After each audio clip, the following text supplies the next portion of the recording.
Here's the other reason I'm voting for John Gentry. And I talked to him today. The reason I'm voting for him is because I trust my readers. You are not dumb. You research. You dig around.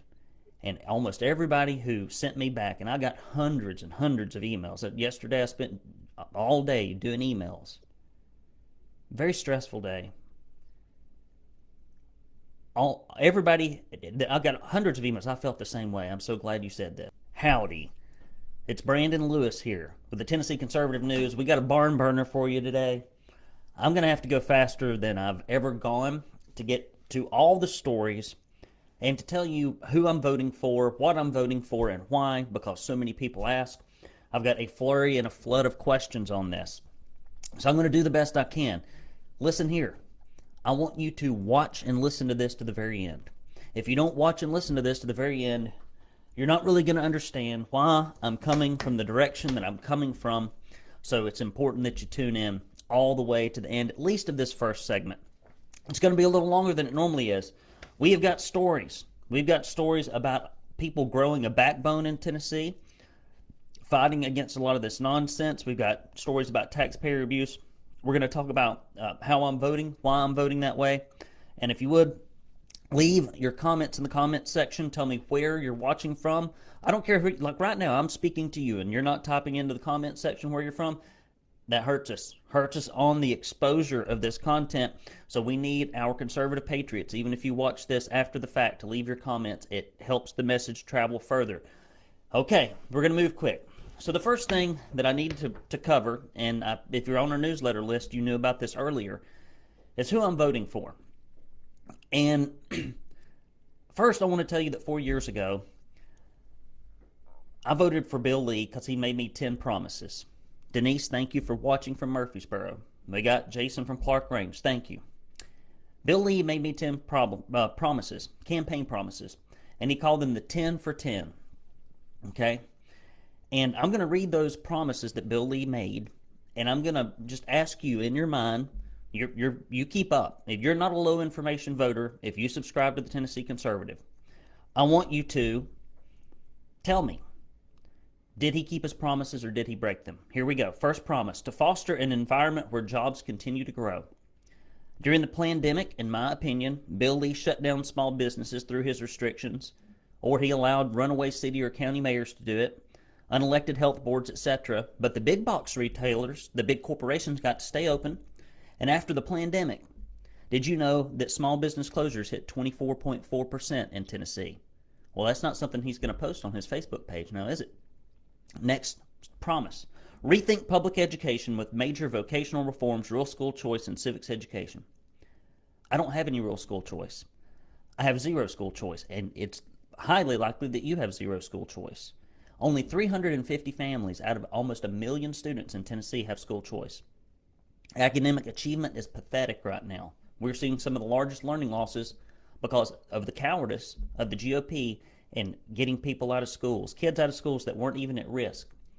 Weren't at risk, but now they're at risk because only a third of them can read at approaching grade level. And in addition, mastery in all subject levels is in the single digits. I don't know. That doesn't sound like a promise that was kept. Stand up for rural Tennessee by expanding economic opportunity and winning the war on opioids. I don't know that we've won any war on opioids.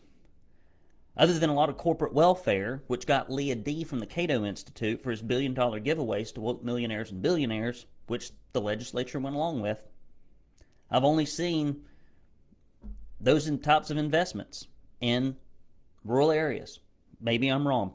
Promise number 4. Get tough on the state budget by making government smaller and more efficient. He expanded the budget by 21%. That's not smaller, is it? Seems like a broken promise. Number 4, ensure new voices in Nashville by passing term limits. This is his promise. And challenging the influence culture of insiders. No term limits were introduced in the General Assembly or by the governor. And it's more for insiders than it's ever been up there. Corporate lobbyists spend $450,000 per member lobbying, and it works. They've got into your pockets for billions in giveaways. Create a new Office of Faith-Based and Community Initiatives. Created. That's one promise he kept. I don't know if it's done anything. Somebody could email me and let me know. Number seven, make government more accessible, open, and accountable to taxpayers. Let me ask you, is there going to be any accountability?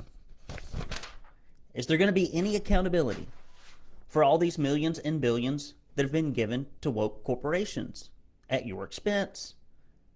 If they don't deliver, will they have to give the money back? Hell no. Oracle, which we gave a whole bunch of money to, recently we reported in the Tennessee Conservative, they're laying off all kinds of jobs in Tennessee. Well, that money that we handed to them, that big, huge woke corporation that we handed to them, was based upon the promise of keeping jobs in Tennessee. Well, now they're laying everybody off. Do we get the money back? Might be a cold day and you know where. Number 9, protect and defend the culture of life. I don't think that Bill has been bad on this. I think his stance on pro-life issues has been pretty good. There's 2 promises kept out of 10. Here's the biggest one he broke. Well, there's 2 big ones he broke, and he didn't just broke them. I mean, he broke the promise, he stomped on the promise, put the promise in a blender, did the exact opposite of the promise. Defend our constitutional liberties without compromise. During the pandemic, he threw our liberties in the garbage. And the legislature let him. The legislature wouldn't even stand up for their own constitutional responsibilities as a separate branch of the government. Would not strip the governor of his emergency powers, which was supposed to be for an emergency like a tornado, flood. He abused his executive privileges. He called Christians that wanted to gather together and worship around the holidays selfish. He harassed and humiliated tons of Tennesseans. Let's wear this thing on our face. It's really going to help prevent the spread. Untrue. Let's take this forced medical procedure. We all know what it is, and it's going to stop the transmission. Not true. And spent millions of dollars peddling these lies. And we know now from the research that the lockdowns didn't do anything. And I know everybody else was jumping off the bridge, and I know that Bill Lee jumped off the bridge with them, but guess what? That's not leadership. My church was closed, my gym was closed. I'm sorry. If you want to test a man's convictions, put him in a crisis. To defend our constitutional liberties without compromise. All I've seen from Lee is exactly compromise. And then here's another one. This is the final one. Enforce the rule of law on immigration. These are his promises, not mine. He approved, the governor approved, even against the Rhino leadership's opposition, although it was very tacit. They could have actually stopped it, but they didn't. An illegal immigration center that was put 5 minutes from my house and my work in Chattanooga, Tennessee, where kids were molested and lost. And if we hadn't broke the story on it, and if the press hadn't got caught wind of it, just like this crap at Vanderbilt, it'd still be going on now. He voted to give illegals professional licenses. And he has not supported turning off any of the magnets in education, workforce, and wouldn't even vote and support and push for banning the transportation into our state. It's just a bunch of smoke and mirrors. Now, a lot of people have asked me, why didn't I say sooner who I was going to vote for?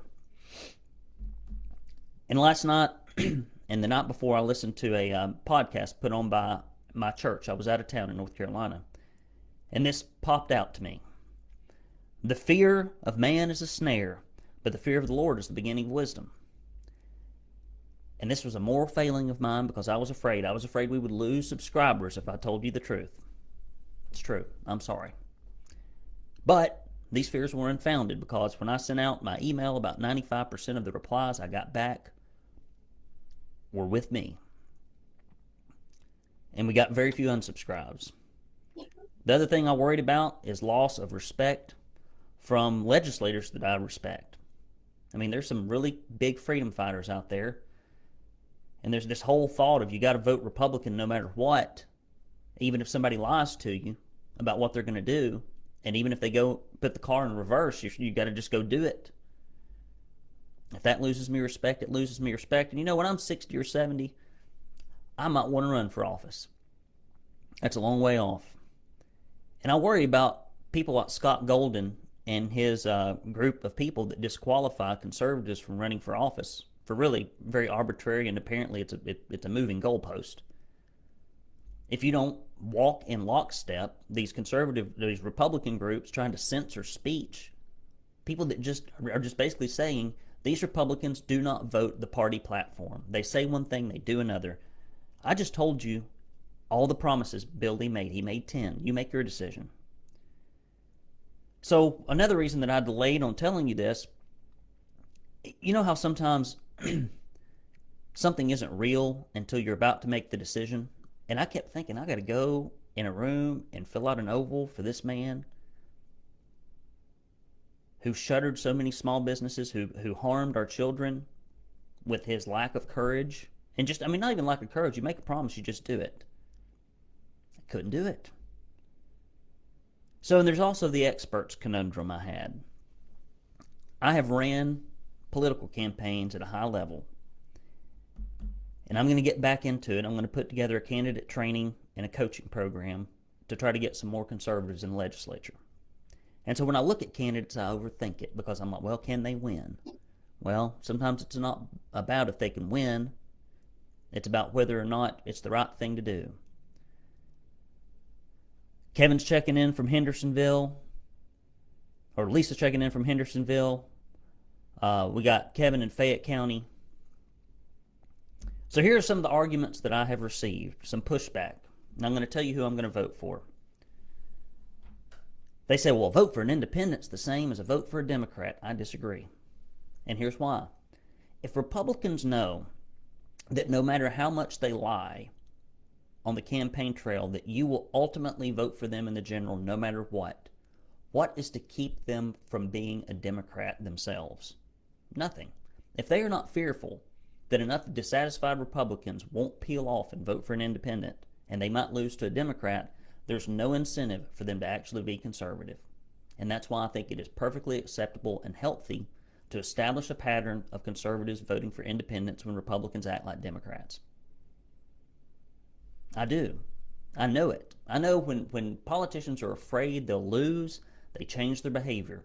Bill Lee has no fear that he's going to lose because there are so many people that have been brainwashed to fill in that oval.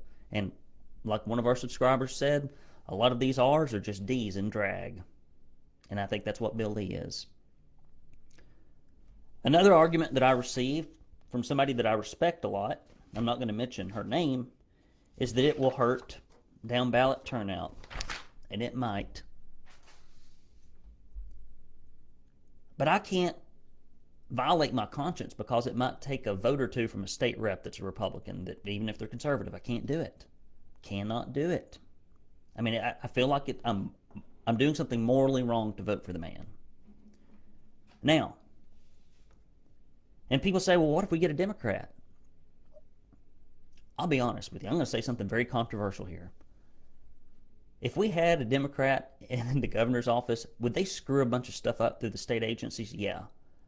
Would they try to push liberal ideologies in schools and bring more legal immigrants to Tennessee? Yeah, but then guess what the state legislature and the supermajority would have to do? They'd have to fight back with legislation, and they've got a veto-proof majority. All we're going to get with what we got up there in leadership right now is the status quo. And the status quo is terrible. So I'm voting for John Gentry. And I'll tell you why. He understands the Constitution. And if our governor had understood the Constitution and if had stood by his promise to defend it during the pandemic, we wouldn't have experienced the hardship, both economically, educationally, and psychologically and religiously, that we had here in the volunteer state. If we had somebody who actually cared about the Constitution. These people make these oaths to defend the Constitution, and they don't give a rip about it. The corporate Constitution, maybe. I swear allegiance to the corporations in Tennessee that fund my PACs and give me the money and that pat me on the back and that give me power and influence. They should just change the pledge to what it really is. So I can't vote for him. And here's the other reason I'm voting for John Gentry. And I talked to him today. The reason I'm voting for him is because I trust my readers. You're not dumb. You research. You dig around. And almost everybody who sent me back, and I got hundreds and hundreds of emails. Yesterday I spent all day doing emails. Very stressful day.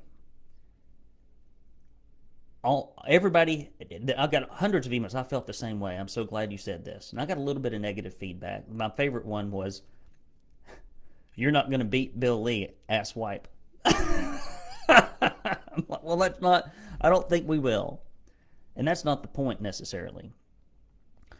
But I got some nasty ones, but there were hardly any. It was mainly like, "I feel this way. I'm so glad you said it. I trust you." Well, you know who I trust? I trust my readers. And as they replied to me, what they told me was that I've been looking and I just can't do it after the last 2 years. I just can't do it. I can't either. After all these broken promises, I'm going to vote for John Gentry. And everybody that I got a reply back from was John Gentry. So that's who I'm voting for. I know it won't make everybody happy. I'll be a pariah. It'll cut down on my speaking requests, which is good because I don't like to travel anyway. These Republican groups will probably never ask me again. But here's the thing. If you're a Republican out there, and then I'll move on, is it about the person or the platform?